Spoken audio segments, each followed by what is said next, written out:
They used to call me Crazy Joe, but now they can call me Batman. Good morning. Welcome to Crazy Joe's Concession Stand. Today we're going to talk about Scream 6. I went to see Scream 6 last night. Here is a review. I love this movie. I mean, I can't be more positive than that. I love Scream 6. Scream 6 is the best Scream movie since 1997. Yes, not since 1997's Scream 2 have we had an entry into the Scream franchise that is this good. You know, there was a lot of talk going into Scream 6 about the fact that Neve Campbell was not going to return as Sidney Prescott. This is the first Scream movie that does not involve the character of Sidney Prescott. And I went into this movie saying, good. Good, I'm glad Sidney is gone. And I don't say that because I dislike Sidney Prescott. I don't say that because I dislike Neve Campbell. I say that because Sidney deserved a happy ending, which is something Gale Weathers actually says in the movie when they say to her early on, this is no spoiler, they say very early on in the movie, did you call Sidney? And she says, yes, I told her don't come. Sidney deserves a happy ending. Which is what I said going into the movie. Sidney Prescott deserves a happy ending. She's been through this 5 times. She's now married. She's got kids. She's got a family. And she's been through hell and back. You know, let that character rest. Let that character rest. And let's be honest, with these legacy sequels, every time the character returns, it increases the likelihood that that character is going to die in the upcoming movie. It's just the way it is. It's a numbers game. It's the odd. What are the odds that Sidney Prescott survives every single time? Eventually, her number's going to be up. And I would just rather see this character ride off onto the sunset. She has done her duty, and she can rest now, and she can spend time with her family. And let's not bring Sidney back. Also, Scream 5 made a big deal about how Melissa Barrera's character, Sam Carpenter, is the new Sidney. They called her several times in Scream 5 the new Sidney. It was a passing of the torch film. Even when you watch the credits, if you watch the end credits of Scream 5, Neve Campbell, Courtney Cox, and David Arquette are thrown in at the very end. Like, they'll list the entire cast, and then it's "and with" Neve Campbell, Courtney Cox, and David Arquette. It's like they were there as guest stars passing the torch on to the next generation. It's like the new Star Wars movie. Yes, Luke is there. Han is there. It's not their movie. It's Rey's movie. It's Finn's movie. The torch has been passed. And this franchise is now about Sam Carpenter. She has taken the torch and run with it. So while Sidney was there to help pass the torch off to her in Scream 5, there's really no need for Sidney to be in Scream 6. And I'll tell you, I love the character of Sidney. I love the first 5 Scream movies, but she's not missed. She's not missed. Sam Carpenter is a very compelling character. Melissa Barrera is great in the role. And it's interesting, because when they passed the torch to Melissa Barrera, they did not know at the time that they were sitting on one of the biggest stars in the world with Jenna Ortega. Nobody could have predicted what was going to happen this year with Wednesday blowing up. I wonder if there's a part of them that's not like, maybe we should have passed the torch to Tara instead of Sam, because Jenna Ortega is huge now. But that does beg the question, how long are they going to keep Jenna Ortega on board? Because, I mean, that girl's getting offers left and right now after Wednesday. So she may not be willing to do too many more Scream movies. She might be like, dude, I'm getting huge offers. I mean, just today we found out she's going to star in Beetlejuice 2. So I don't know how long they're going to keep Jenna Ortega on board on the Scream movies. She's getting some big offers right now. But so maybe it was best that they pass it to Sam. But Melissa Barrera is great, and the character of Sam is a very compelling character, because spoilers for Scream 5. We are going to have spoilers for the first 5 Scream movies. If you haven't seen Scream 1 through 5, there will be spoilers there. I'm not going to have spoilers for this new 6th movie. But Sam, being the daughter of Billy Loomis, There is a little bit of a killer in her. She's got this killer instinct that we've kind of seen in Scream 5, and you will see that side of her personality come back again in Scream 6. It's very much there. So she's a fascinating character, and it begs the question, could we in a future Scream movie see her flip sides? Could she? It would have never made sense to have a Scream reveal where Sidney Prescott was the killer. But in this franchise, with the latest installments, I wouldn't be terribly surprised if we eventually got a reveal that Sam Carpenter was the killer. I mean, it could happen. She's got that side to her personality based on the fact that she is the daughter of Billy Loomis. She sees visions of Billy Loomis, as we know from Scream 5. Her father was a killer. Her grandmother was a killer. Billy Loomis's mother was also a killer. So that kind of insanity does run in her bloodline. So who knows? Who knows where Scream 7 or Scream 8 or however many more of these they make could take us. What I will tell you is, this is one of the most brutal Scream movies ever made. It just feels bloodier, gorier, more violent.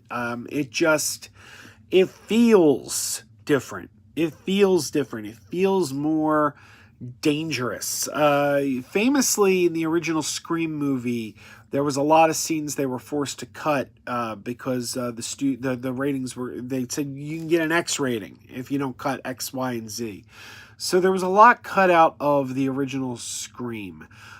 I don't feel like they cut anything out of this. This movie is just brutal, violent, gory. Scream has never been bloodier. The opening kill scene, all the Scream movies have that opening kill. Usually they bring in a big star, your Drew Barrymore, your Jada Pinkett, and that character doesn't make it through the opening.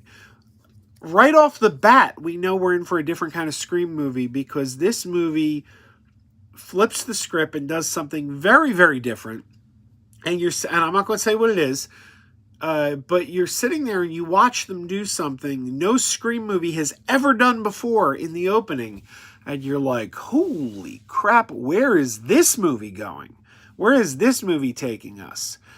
And there's unexpected turns right from the very start. Right from the start all the way through to the beginning. This movie is as satisfying a Scream film as we've ever had. It's very much a part of the Scream. It celebrates the franchise more than any other Scream movie.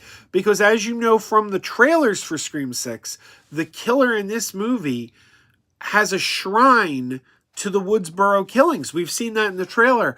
This is a guy who idolizes all the 9 killers who came before. From Billy Loomis straight through to the 2 from Scream 5. Every one of the previous ghost faces is referenced, mentioned. Yeah, this movie really, really celebrates the legacy of the Scream franchise more so than any other film in the franchise.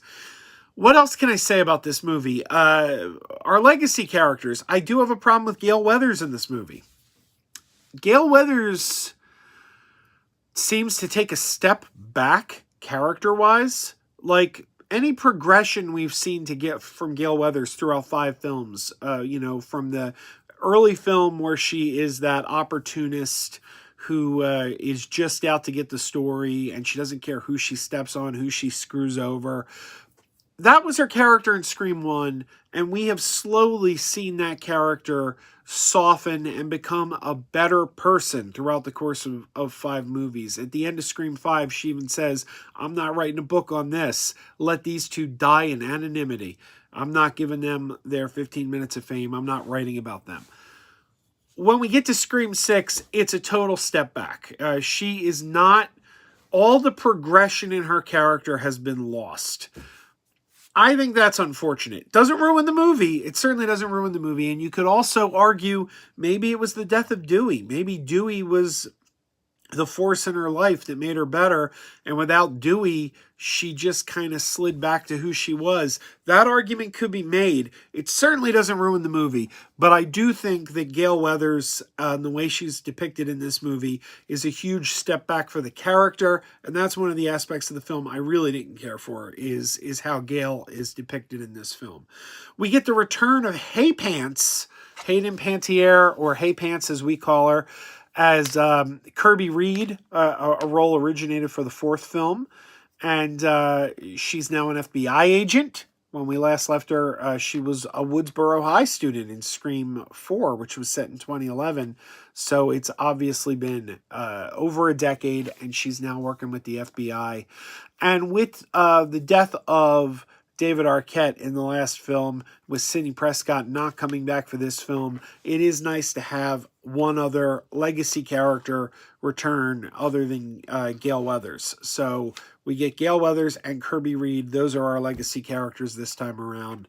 And I applaud them for bringing back Kirby Reed. She was a fan favorite in Scream 4. And Scream 4 is probably the worst performing Scream movie at the box office, which it doesn't deserve to be. Scream 4 is a really good movie. I don't know why nobody went to see Scream 4 in 2011.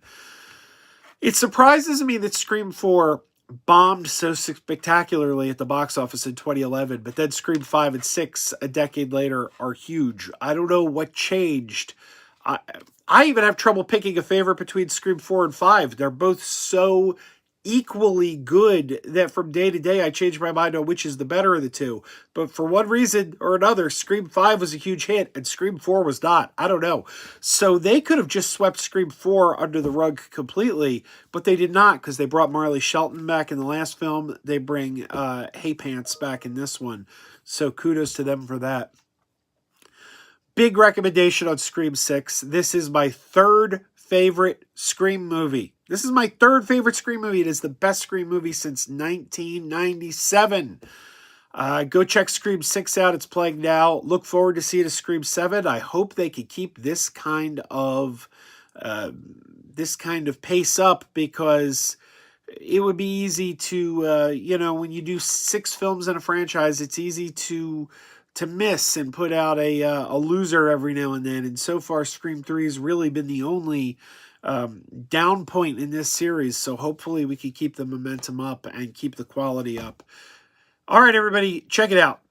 Keep wearing those pajamas. Keep wearing those pajamas with the plastic feet. Keep wearing those pajamas. Tell everyone you meet. Keep wearing those pajamas with the back door flap. Keep wearing those pajamas. Don't open, it's a trap. Oh no, it's a trap. Some people call them PJs, some people call them jammies. They can come embroidered with big money and no whammies.